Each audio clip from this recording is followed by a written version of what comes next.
in città è arrivato anche il nuovo segretario nazionale dell'Italia dei Valori, Ignazio Messina.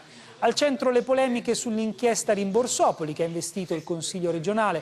Lo ricordiamo, 43 consiglieri indagati, tra cui i presidenti Cota e Cattaneo e anche esponenti locali dell'Italia dei Valori. Il segretario ha parlato anche di questo, sentiamo che cosa ha detto.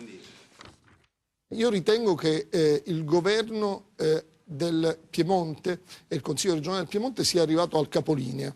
Credo quindi che il gesto di responsabilità sia quello di tutti i consiglieri di rassegnare il proprio mandato in un momento così difficile, indipendentemente dalle questioni giudiziarie, ma che dopo una questione morale e politica rassegnino il loro mandato e consentano nuovamente ai cittadini del Piemonte di poter scegliere chi deve governarli in maniera seria.